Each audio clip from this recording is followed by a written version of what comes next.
Good afternoon, friends. Just we had a discussion related to the most burning topic of Andhra Pradesh, that is related to whether we should have a distributed capital or decentralized capital, that is related to three capital decision of the current government versus a single capital at Amaravati of the previous government. So this has been one of the most intensely debated item or issue, which is haunting the state of Andhra Pradesh. So actually, we had a very, you can say, maybe a tumultuous history of over 100 years, and it has been started with 1913 Bapatla resolution, where Andhra Mahasabha, especially with the communists, they came up with a concept called as Vishalandhra. Vishalandhra is basically to have a larger state for all the Telugu speaking areas of erstwhile Madras presidency, and also the Hyderabad area, that is the so-called Nizam state, which later became a Hyderabad state post independence. And there was a raging debate, and in the years in 1920s there has been certain consensus that we should have a separate state for Andhra people or the Telugu people, because Telugu people, the places, especially the present residual state of Andhra Pradesh that happened to be a part of Madras presidency, was badly neglected by the Tamilians, especially towards Tamil centric development. So it came out of that a kind of a feeling that they are being neglected, or their regions or locations were much more backward and they are not getting the due which they should get. So this culminated into the efforts. Later there was all that hunky dory about the so-called Vishalandhra movement painted gown, when the core issue of where we have to set up our capital. So there was no consensus between two regions of Andhra Pradesh. In those days it is coastal Andhra Pradesh and the ceded districts, or the so-called Rayalaseema districts. So there always has been, like, both the parties are very strong and they wanted to have capital at their own individual locations, because predominantly Andhra Pradesh consists of the present residual part of Andhra Pradesh. There are three regions.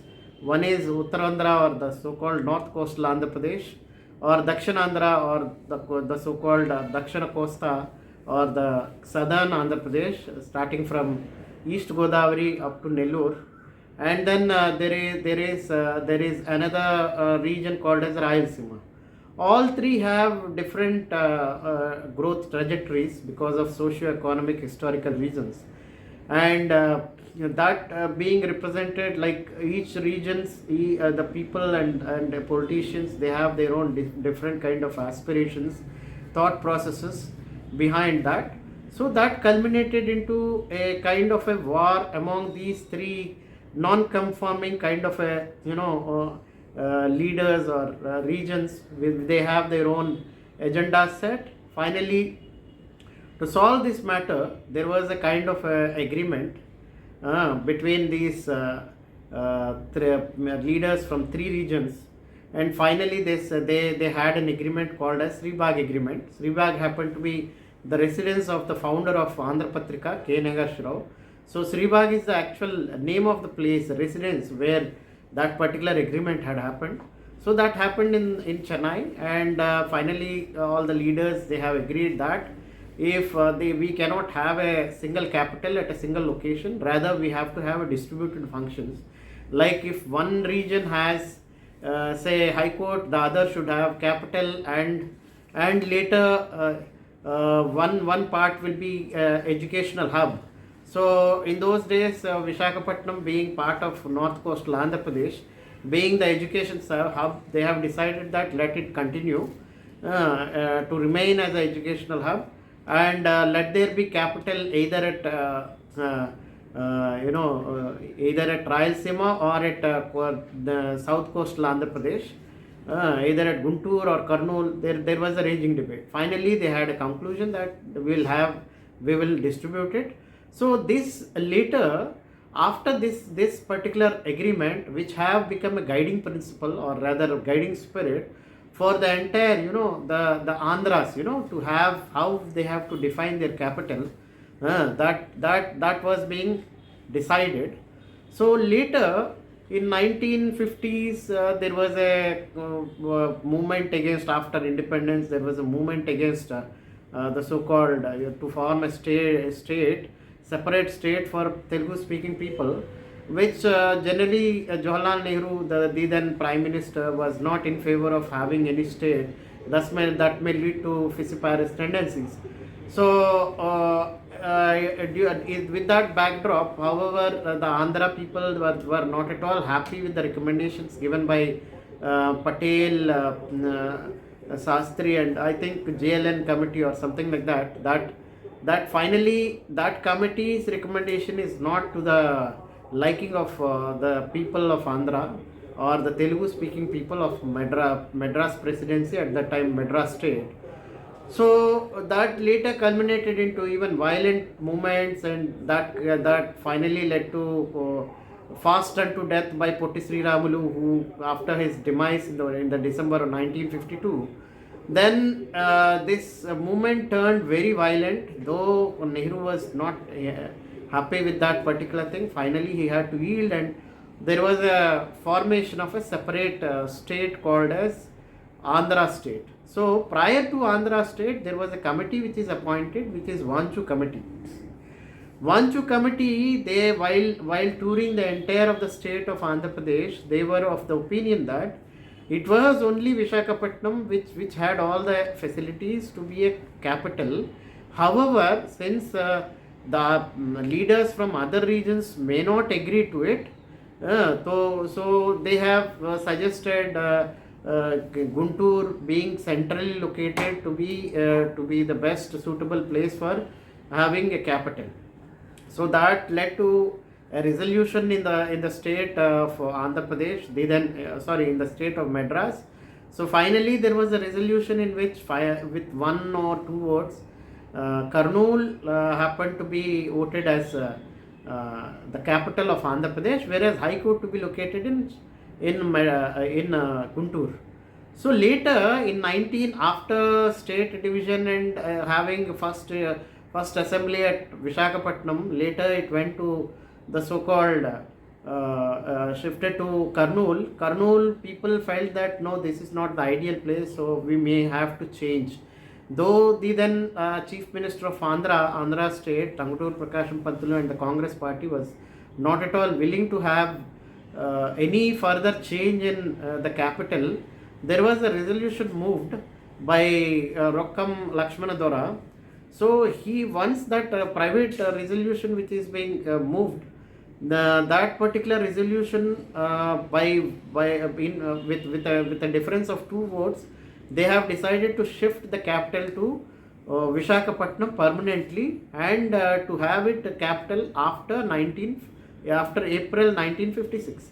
Incidentally, second state reorganization committee headed by Fazal Ali, they have finally given a recommendation to the then Prime Minister, or rather Prime Minister of India, Jawaharlal Nehru, that it is always desirable to have states divided on the line of linguistic pattern or linguistic basis, so that there will be oneness or cultural symbiosis between people speaking same languages. So to further this particular thing, they have decided to have a kind of a resolution passed, like from 1st of November 1956, there were 4 or 5 states which were declared on the linguistic basis. One is Andhra Pradesh, by carving out erstwhile Andhra state, merging it with Telugu speaking portions of Hyderabad state, and Hyderabad state was split into 3. One Marathi speaking Marathwada went to Maharashtra, while the Karnataka speaking North Karnataka went to Karnataka, and also for Karnataka, Mysore was added, which happened to be a princely state. So Mysore, then the so-called this Uttar Karnataka from Hyderabad state, and Bombay presidency, the Marathi speaking portions, especially Kannada speaking portion of Maharashtra state, that is Mumbai state, especially Belgaum and all those places, they were merged with Karnataka, and there was a Karnataka formation on the same day. And later, the Malayalam speaking places became Kerala, Tamil Nadu became a separate state. So, and it also paved way for separation of linguistic minorities, especially in the northeastern states. Different states were formed, later they became union territory. So, this is the basis, and later, after the decision was taken to form separate states, there was a gentleman's agreement between the leaders of Rayalaseema, Coastal Andhra Pradesh and Telangana. So they have agreed that in the interest of the entire of the state, Hyderabad with all the facilities be made as a capital of United Andhra Pradesh. So that is how Hyderabad became instead of Visakhapatnam being a capital.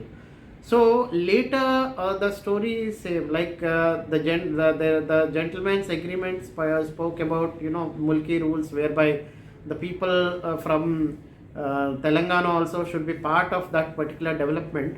However, the history had it the other way. Like it went through a kind of a very tumultuous way, whereby people who are more educated, more skilled people, especially from the state of Andhra, where especially the developed delta districts from East Godavari, West Godavari, Krishna and Guntur, the people who are more risk-taking and enterprising, then more educated, more skillful, these people, they took away major chunk of whatever developmental benefits that accrued post formation of Andhra Pradesh state.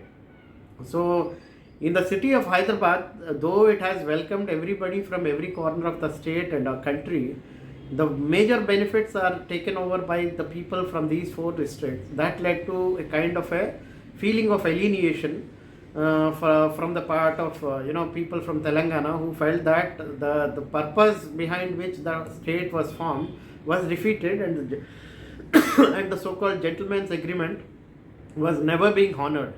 So there was a separatist movement in 1960s that culminated in separate Telangana movement. Then it turned very, very violent, and later it was countered by a separate Andhra movement.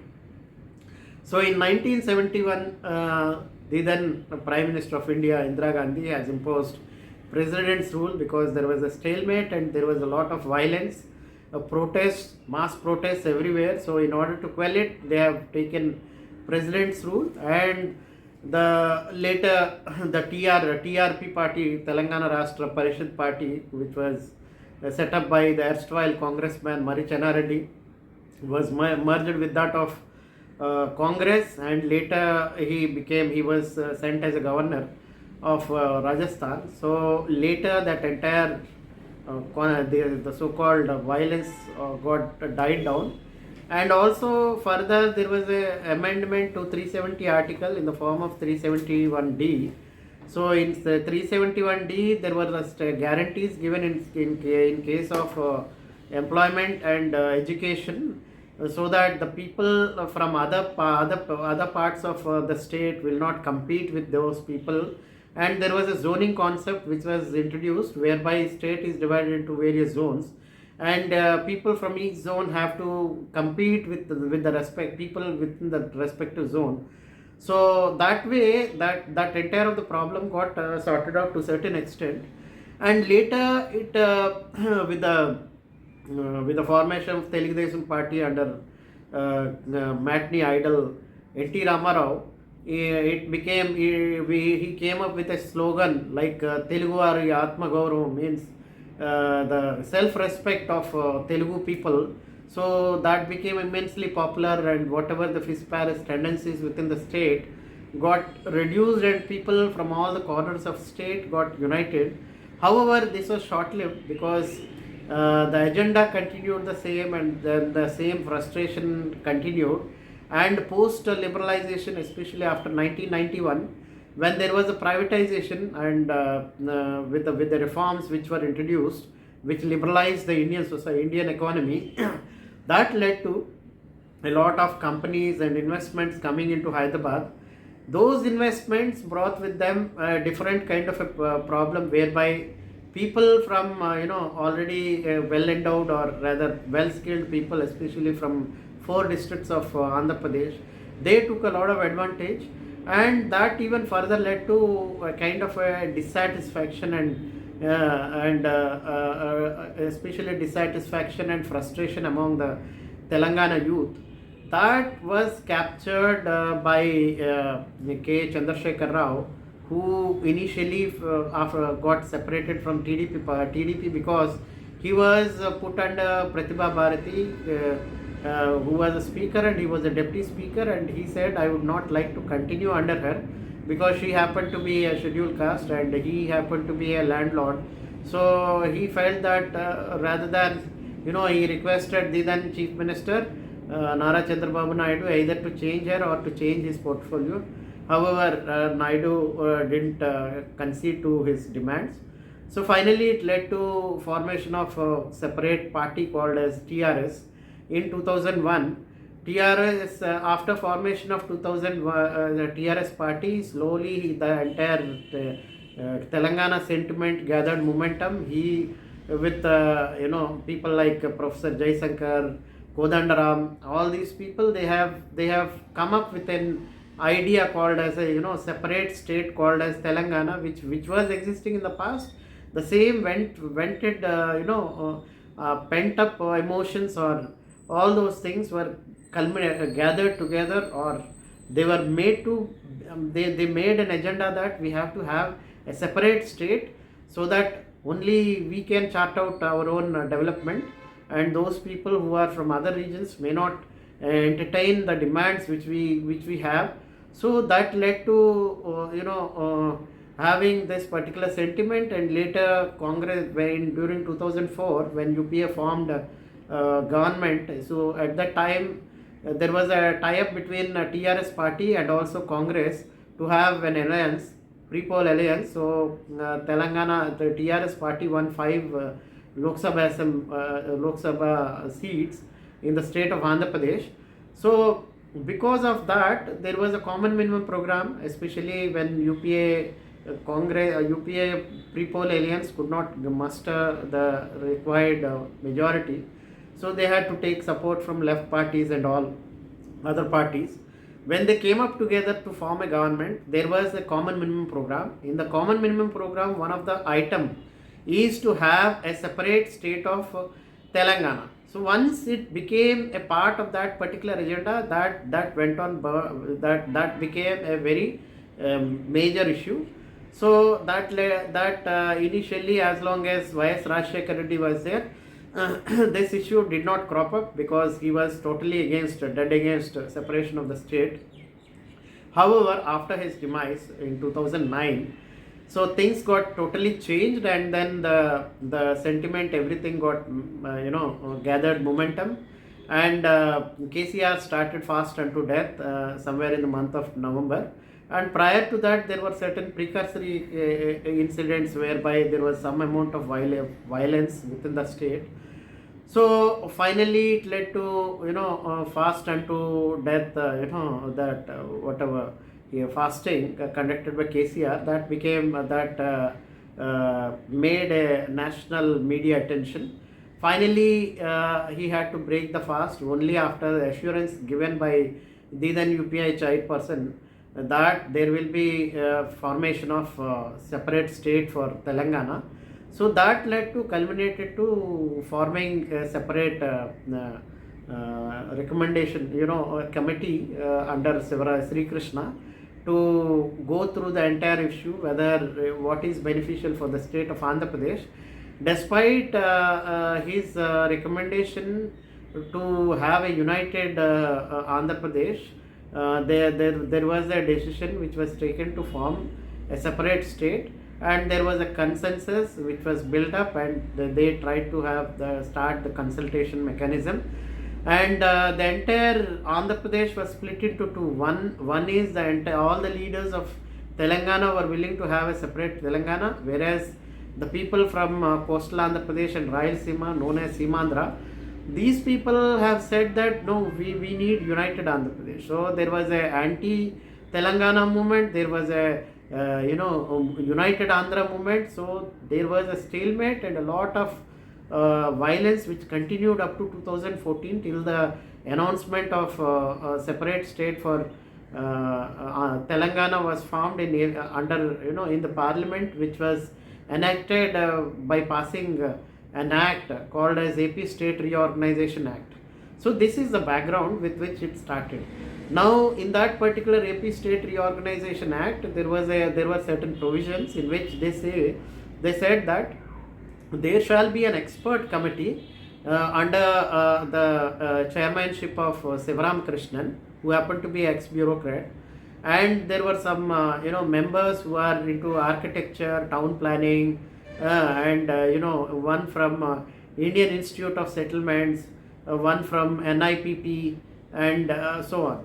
So this expert committee, when who were given the so-called mandate to give their suggestions, they toured the entire state of Andhra Pradesh, and later after 2014 elections, whereby in the state of Andhra Pradesh it was TDP with BJP, they came into power. So at that time the then Chief Minister Chandrababu Naidu, who he did not in fact help or rather cooperate with the committee to gather as much information and or to tour. In fact, they have toured all the places, but they were not given the requisite information which is needed to make the entire report. However, despite all the odds, despite all the whatever lack of cooperation from the side of the then Chief Minister, they continued. They presented their their recommendations in the month of August. In that particular recommendations, the major aspect is there are certain agenda, or rather the terms of reference which is given is to identify the place which is suitable to set up a capital by taking into consideration the fact that there should not be any land which is a wetland or irrigated land cannot be part of the state of that cannot be part of the new capital, and they can also denotify some of the denuded or the forests which that can be denotified and that can be made part of the capital. And in their recommendations they suggested that capital cannot be set up in the developed regions of delta districts, especially Guntur area, because the entire soil structure profile is not at all suitable, because they don't have a soil bearing capacity, and the property of black water soil is hygroscopic, due to which it expands rapidly when there is a moisture or water, and it contracts when there is no water or when it is totally dry. So because of this particular character, they said this particular land is not suitable, and whereas it has a very poor soil bearing capacity. And there is one more issue which is related to this entire delta area, right, starting from Kakinada up to Bapatla. This area suffers from something called as soil liquefaction, and that particular, especially the belt surrounding Vijayawada Guntur, they have around 300 fault lines, and also it is in the seismic zone 3. Even any mild kind of an earthquake, when it happens, the soil behaves like a fluid, and the structures which are heavy, they collapse, and it lead to a lot of collateral damages, or the structure may collapse, or it may lead to a lot of cracks. So these are the issues. So apart from that, the AP's the Land Acquisition, Rehabilitation and Resettlement Act, which says that when you acquire any land from any private party, it cannot be the irrigated land, because there was a lot of movements, especially in Nandigram, Singur and so on, where there are violent agitations by the people, especially when some of the land which is wetland, which happened to be part of that acquisition program, and many people got killed. And finally there was an act which is made in the form of the Land Acquisition, Rehabilitation and Resettlement Act. In that particular act, there are so many stringent provisions which were put, like 80% of the people of that particular place, they have to vote. Unless they give consent, they cannot go for land acquisition. And in fact, there was a Reliance they wanted to set up SEZ in around 25,000 acres of land in Raigad district, and the farmers have said no to it, so finally they could not set up. And this is the background with which this particular act has come and this issue has come up. So however, later, and also apart from taking 80% consent from the people, there should be an economic impact assessment and also social impact assessment that has to be discussed in public in all the meetings, and people have to be made aware what will be the social costs or benefits associated with any of this land acquisition. So this is the backdrop with which it has to be. However, there was a land ordinance which said that after the NDA came into power, it said that these can be relaxed provided the projects are related to development. So later, after this, like after this entire thing was put up into the so-called that was being tabled, there was no discussion either in the assembly, state assembly, or in the parliament regarding any of the recommendations given by Sivaram Krishnan. Sivaram Krishnan mentioned about three aspects. Like one, he said that there are three possibilities. One is like you either have a greenfield city, which he said that it is highly impossible because it has to be tied up with a lot of funds and there is not much of a feasibility. Rather, he suggested to have to develop a city, capital city around the existing developed cities like Visakhapatnam, Vijayawada, Guntur and so on. But again, there should be consensus, and he said that it has to be the entire administration or the so-called capital has to be decentralized among three major areas. One is Visakhapatnam region, the other is he told about Nadikudi, Kalahasti, Sri Kalahasti arc and Rayalaseema arc.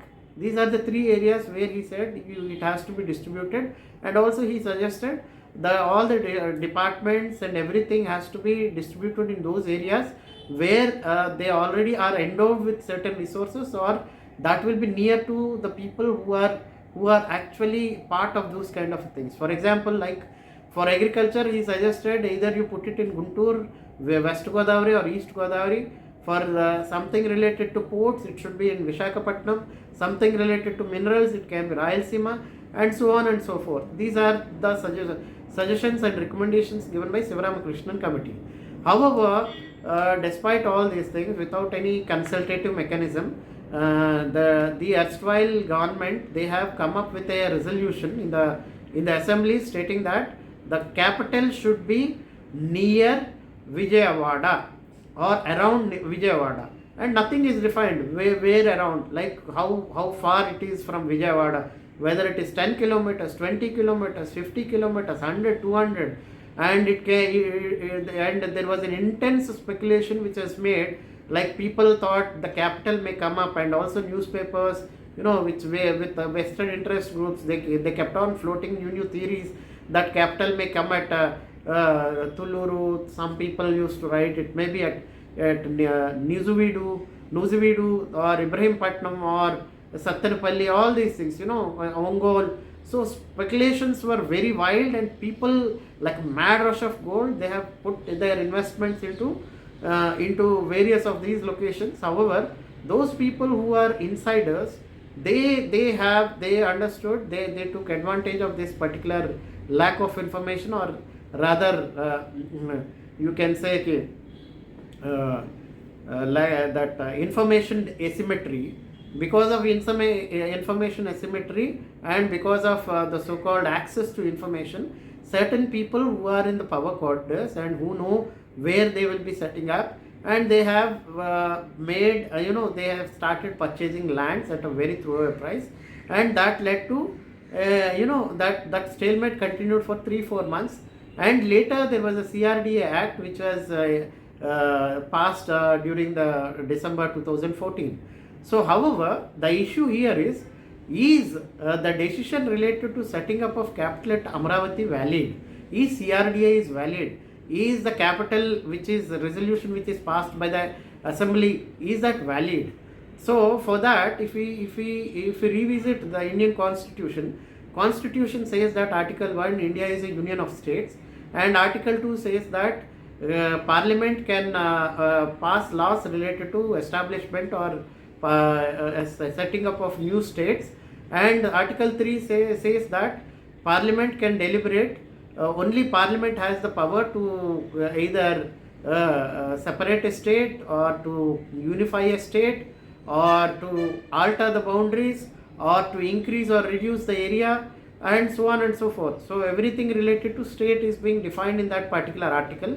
In that article, it is very clearly written that any resolution which is to be passed by, or rather any act to be brought in Parliament, it has to be with the approval of President, and President has to move such resolution, and he has to send it to either of the houses. So over there, once the issue was discussed, finally the Parliament will approve such act, and once it is approved by the Parliament, it will be sent to President for assent.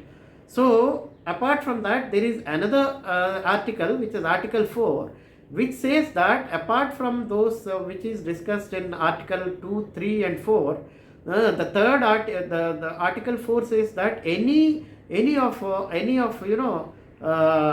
laws or issues which are subsequent or consequent to or anything related to it will also be deliberated only by the Parliament. And if you go by this, and also in the recent judgment given by AP High Court regarding Amaravati issue, it also clearly said that state government per se do not have powers to take any legislation related to where to set up a capital. And also the capital is flowing from AP State Reorganization Act, which is approved by the Parliament and given assent or consent by the President of India. And no other authority other than President and Parliament have the right or the authority to pass a bill related to where the capital of Andhra Pradesh has to be set up. So with these things into view, that there is no constitutional validity to the capital at Amaravati. Further, it is also very clear in the legal terms that whenever you pass a resolution, it has to be unambiguous, clearly mentioned. So in that particular resolution, which is passed on 1st of September 2014, the capital of Andhra Pradesh shall be around Vijayawada. What is that around? As I informed in the past, whether it is which location, what is the extent, which revenue village is it, and what is the survey number, all these things have to be clear. So there is nothing, there is no clarity in it, and later he appointed a committee under Narayan Murthy. Predominantly most of the committee members are either politicians or some industrialists who are not at all experts and who cannot deliberate. However, it is also very clear that there was not even a single, there was no, Parliament hasn't given any sanction to this particular committee, nor they have delegated the authority to this particular committee. However, they have decided, in the interest of Andhra Pradesh being at the center location, having access to all the locations of Andhra Pradesh, they have finally decided that that particular capital will be set up at Amaravati, consisting of 29 revenue villages. So these 29 revenue villages became through a capital through CRDA. CRDA was given powers to take land from the farmers on land pooling basis. Now the question here is, when the actual resolution itself is constitutionally invalid and illegal, how can there be a CRDA which derives authority and where nothing is clear where to set up a particular capital? Why only Amaravati? Why not any other place, Nuzuvedu or Taluru or some other place, Satyanapalli or Repalle? So that particular thing itself is ultra virus. So there is no legality even for the CRDA Act, And there were certain public interest litigations filed by judges of High Court and a few advocates and a journalist. However, there was no court judgment given till date. So this is related to Amaravati. So according to me, I am very clear, there is no legality for Amaravati as a capital, or at the same time CRD also don't have any legal validity. Now coming to land acquisition, is land acquisition conducted by CRDA through land pooling and state government by a particular law called as Land Acquisition Rehabilitation Resettlement Act 2013? Is it valid? Can government have two laws? No, it is also invalid. That is against Article 14 of Indian Constitution, right to equality. You cannot have two laws. And also under Article 31A, it is very clear, government cannot have any other law when there is a law of land called as Land Acquisition Rehabilitation Resettlement Act, and also all the provisions of the act is to be followed. Whereas in this particular, during this the process of accumulation of 33,000 acres, most of the laws are not at all the process is not followed as per that particular act. So there was a violation of that, and Chigurupati Ramchandraya in his research article published in the Economic and Political Weekly, he has very clearly mentioned that actually there was something called as, he used a term, the entire of the speculation around Amaravati is centered around 1. Intimidation, 2. Coercion, and 3. Co-option. And there were many cases in which people, the people who are opposing this particular idea, their lands are either, their crops are being burned, banana plantation was burned, sugarcane plantation was burned, and those people whosoever opposed, they were put behind bars, they were being threatened, and finally one more lady who opposed it, she was being in fact totally her, they questioned her morality and all those stuff. So she, after couldn't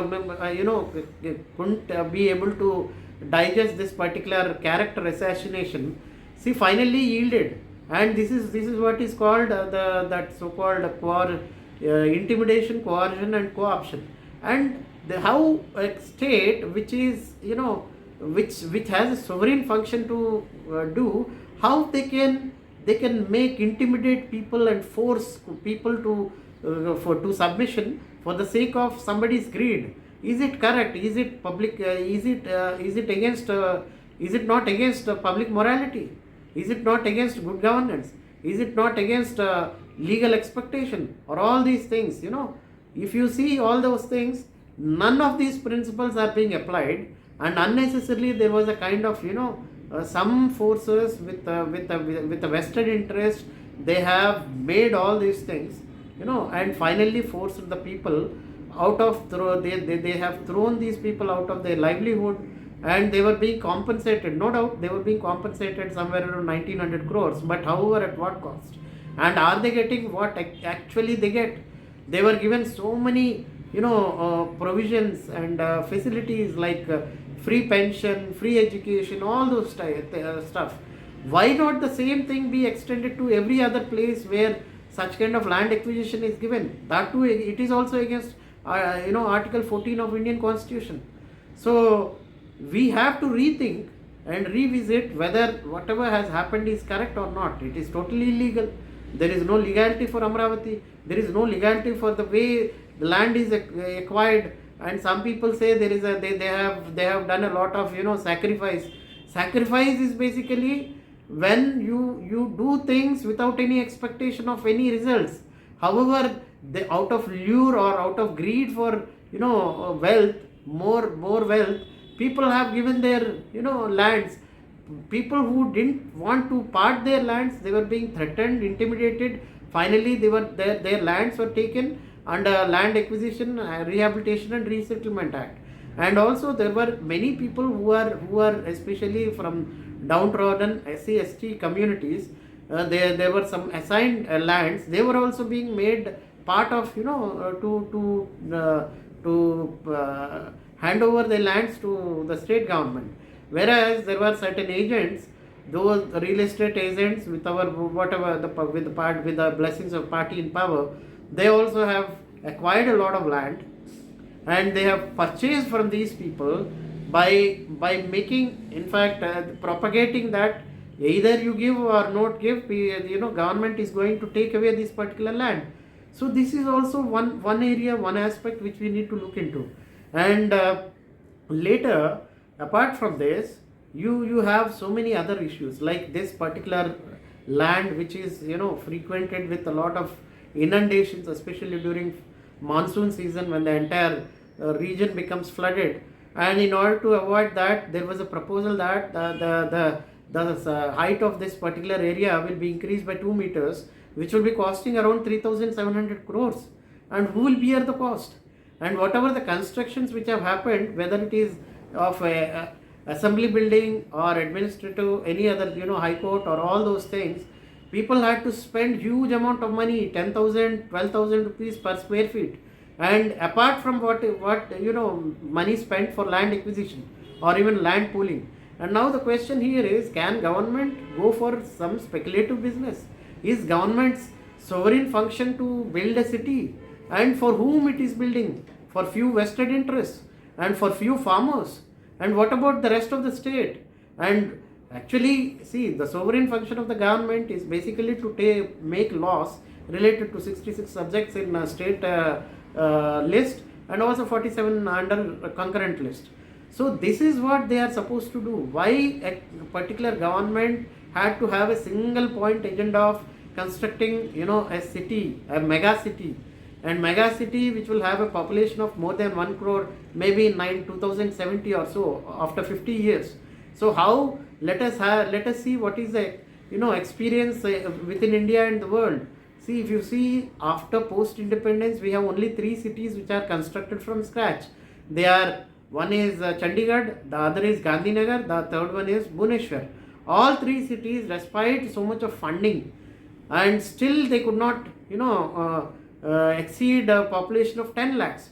And on what basis they have made an assessment that the city which is Amaravati, with no funding at all, will emerge as a city with a 1 crore population? This is beyond any logic. And the second aspect is that thus as I explained, there is no soil bearing capacity in these particular soils, and it is unsuitable for heavy structures and urbanization except for agriculture. Why a fertile place or fertile lands which can have 3 crops in a year, which can yield huge amount of money, should be used for any other purpose which is not at all suitable for that particular land? And it is a huge crime which will be against National Food Security Act, and also it is against Biodiversity Act, and also it is against so many environmental laws like Ramsar's waterland convention, and also livelihood issue is being, around 50,000 people are being supplanted from their livelihood, and so many violations. And this is being complained to World Bank, which came initially, World Bank and Asian Development Bank. So some of the they wanted to fund this project somewhere around $900 million. So there was a complaint which is filed by few of the farmers, environmentalists. Finally, the entire of the thing is reported to a World Bank inspection team. They have entrusted the work to one agency called as Center for Financial Accountability. So they came up with a report, around 28 pages report. Finally, they said there was a violation of 5 major international conventions. So it is not at all feasible to have. So later, World Bank dropped, from going further with that particular project, and they said we won't make any funding for this project. And same is with Asian Development Bank, Asian Infrastructure Development Bank. So both have dropped. And what is the guarantees which is given by funding guarantees? One is 2,000 crore Amaravati bonds, which is given at the rate of 10.25%, which is said to be much more higher than compared to any of the bonds, and because of which a lot of people have, you know, invested into it, because they saw this is a very, you know, this is a bond which is yielding much more yield compared to any other bond in that particular period. So who will bear the cost? Who will bear the extra cost? Why entire of the state and entire of the taxpayers have to bear the brunt for somebody's greed, or some people, you know, some one vested interest group's greed? So this is the question we need to put. And another thing is, anyway, there was a NGT also which has given an order in the month of in fact September, prior to laying down foundation stone on Dasara of 2014, not to take any decisions related to capital till NGT order is released. That is also totally flouted and violated. And later they have invited one Singapore consortium with this Singapore under the aegis of Singapore government, Sembcorp, this Surbana and other 1 to 3 companies. That particular companies, and they have floated a tender with Swiss challenge method, which itself has violated, and many people have complained against this particular thing. And they said that, see, the basic contention is that there was not enough time given to these people, because it's a kind of a novel kind of a project. They have to know the entire thing. Only after knowing it, they have to come up with a particular, you know, proposal. And they also, there is also a notion that one is that, see, it has to be totally novel, and it should be totally, you know, a kind of a proposal which should come from the private sector, whereas Sembcorp is all these consortium partners, major investor is Singapore, and Singapore government is dealing with the entire so-called city. They have designed the entire of the city. So where is that particular novelty, or where is that particular, you know, independence, or or an independent idea? It's not at all an independent idea. It's basically a kind of an insider information. And again, this is again a violation of acts and violation of law. So that particular thing suffered. And later, however, despite all that, in 2017, the entire project of 1590 acres of land is given to this consortium, and consortium has to construct everything, and they have to give some amount after a certain period of time. So the entire thing, it's like they are given free of cost to develop. And despite 2.5 years after giving that particular thing, they haven't put even a single penny as an investment, for a simple reason that when they have conducted a soil test, they found that the soil is highly unsuitable for construction of new capital, or unsuitable for heavy urban infrastructure. So they didn't put any money. And later, with the change in the guard, they also have totally decided that yes, we will drop this particular plan. This is how the entire investment have went. And what about, even without tying up with the funds, they have released say around 44,000 crores worth of tenders. And who will bear the expenditure? And who is it? Is it the government's responsibility to fund a particular city?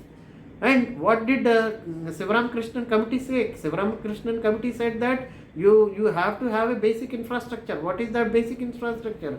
You have to set up an assembly, you have to set up a secretariat, you have to set up the one high court, and other supporting buildings which are related to functioning of a capital. Capital is basically administrative. They did not say that you develop a particular city and take a plot of land from through land pooling, develop them, put all the roads, drainage, everything, hand it over to the farmers. Farmers will sell it for speculation, and after speculative business, they are saying that it is a self-funding city, and after some time, after some expenditure, it can generate, the land can be sold, and from there they can make money. And it is merely nothing but a mere speculation. How can government encourage that kind of speculation? This is again rubbish. And again, it is a very very, you can say, kind of a it's a atrocious act, and it is against public policy, and also so much against directive principles of state policies, and also it is anti people. Like you are encouraging one set of landlords, whereby those people, they will, these are the people you are encouraging, a new landlords, they will decide who will get. And also those people who are into this particular entire project, they are nowhere related to the entire they are not part of the all regions of the Andhra Pradesh, and it is belonging to a particular set of people who are in the corridors of power. And this is, atrocious, and for their personal benefit, the entire state and the country has to bear the expenses. This is something which cannot be expected from any person or government with ordinary prudence. So this is a biggest crime which is thrusted on mankind, and these kind of tendencies should not be encouraged. Now coming to other aspects, like this region is totally frequented with floods. During flood, this entire the region become inundated, and even if you increase the fill the land, what is the guarantee that there will not be any further breaches, and who will bear the expenditure just for filling the land, or making increasing the height by 2 meters? It will be costing 4,000 crores on the estimate as on that particular date. Today it may be much more than what it was in the past. And also the cost of constructing building will be 4 to 5 times compared to other places like Vizag or Kurnool. So who will bear the cost? Why should government go for spurious expenditure, and for whose cost? And in light of all these things, further, now let us see coming to Visakhapatnam.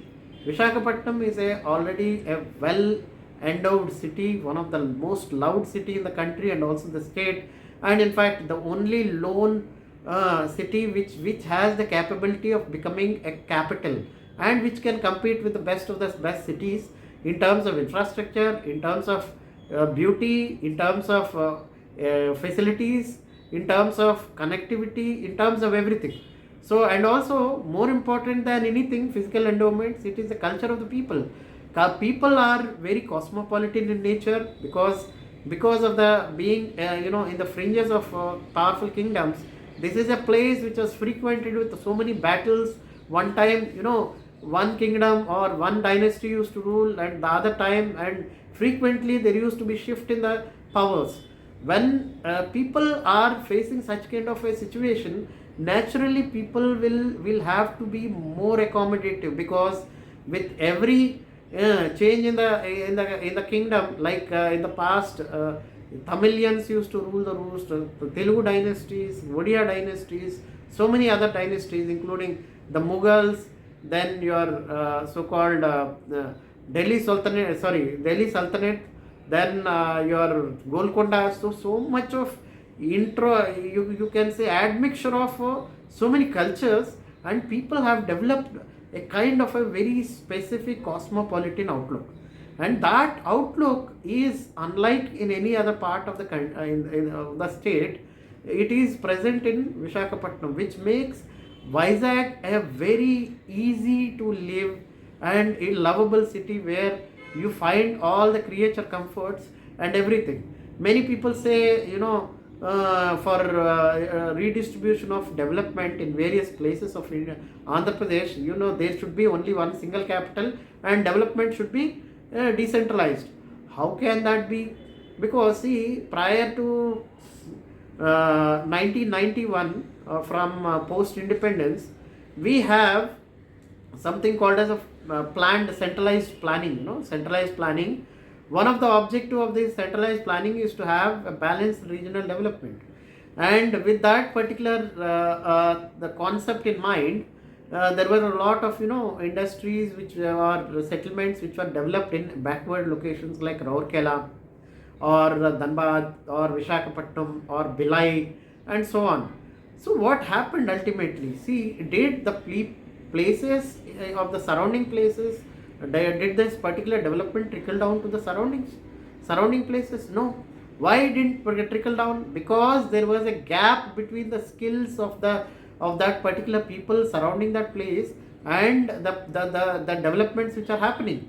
Because of that particular gaps in that particular skills, they could not increase, or in fact there was no economic upgradation of the people of that particular region. All boils down to economics or the wealth. If the wealth is not transferred, naturally he will be into poverty, and because of the poverty and due to lack of awareness, lack of proper skills, they finally land up doing whatever they used to do, and they will not be integrated with any development which happens in that particular region. The same thing has happened with Vishakhapatnam. Many people say Vizag is already developed. Why don't we develop a city called Amaravati? Already adjacent to Amaravati there are two cities. Why do you want to develop another city? And instead, already existing infrastructure is there, full-fledged city is there, and as the former minister, the industry minister Makapati, late Makapati Gautam Reddy, he told Vizag is a low-hanging fruit, and it is always better to invest in this place rather than putting a lot of money pumping in, and there is no guarantee that we will be getting the returns which we want to reap. And also we need to understand one more thing, that centralized planning and centralized development by the particular government is already over, because now the philosophy of government is to be a facilitator rather than initiator of any development. So the core motive of the government today is not to there is no business of government to do business. So this is the motive. Government has no business to do business. So when this is the motive, how will they keep on investing a lot of money into pumping into this particular place for making a huge city or developing infrastructure? Nothing. Ultimately you have to depend on some private investor. The major motive of private investor is basically profit or wealth maximization, either of these two.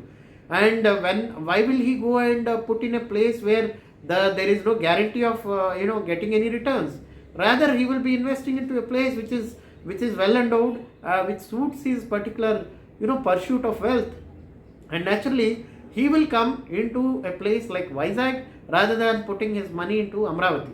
And the same thing happened during 2014 to 2019, whenever the industrial summits used to be conducted in Vizag, they used to market they used to ask dispensation used to ask these investors to put their money into Amaravati, which they were not at all willing.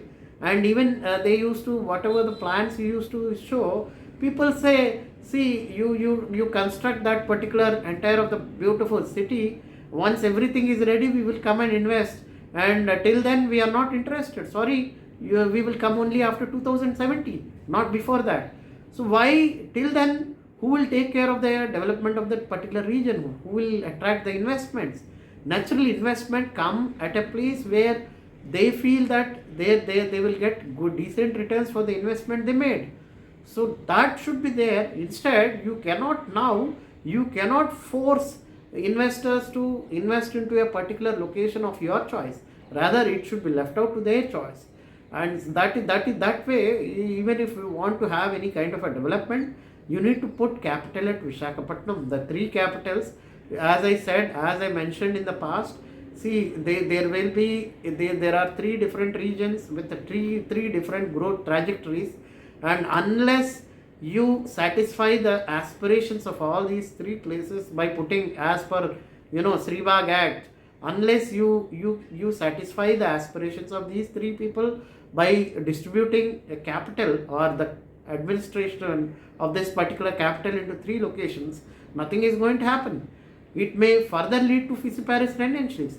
And many people say, already it is Amaravati as a fight complete, so let it continue. No, there is no legality to it. It will lead to further Fissiparis tendencies, and there may be so many violent agitations already. The so-called sentiments are brewing up both in Rayalaseema and also Uttarandhra, that they need if it continues, there may be a tendency to nurse or to get into a situation where we have seen in the past in Telangana.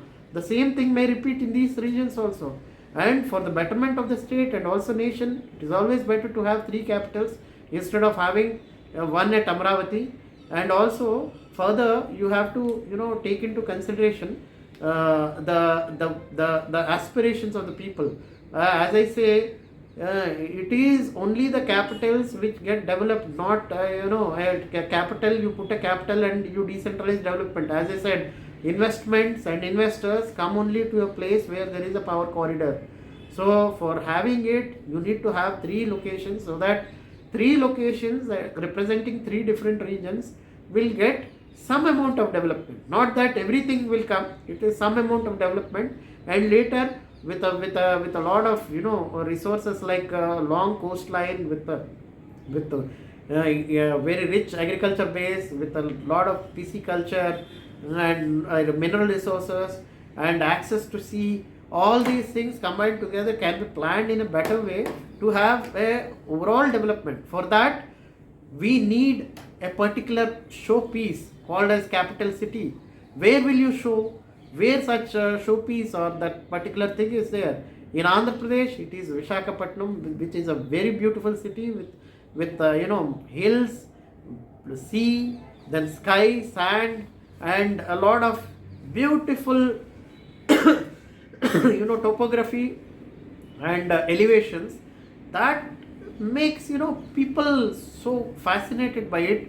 And many a times whosoever ambassador used to visit Vishakhapatnam, they used to love this place like anything.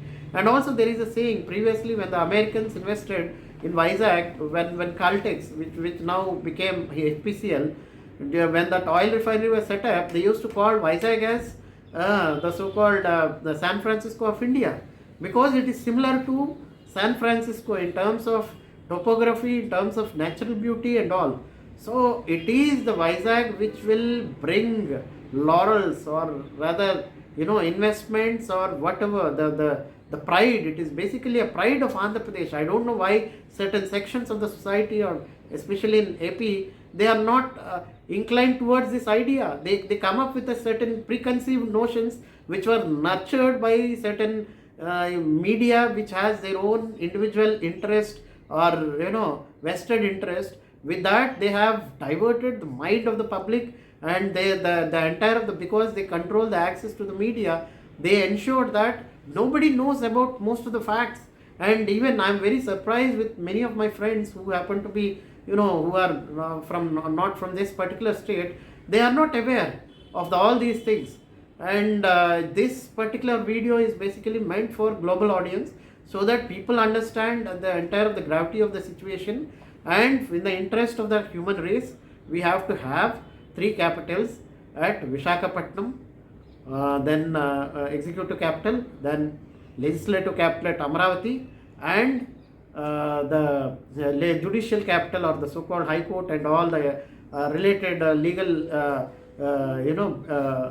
aspects or legal buildings or the legal infrastructure to be set up in Karnool. So with this, I would like to end my speech. Thank you.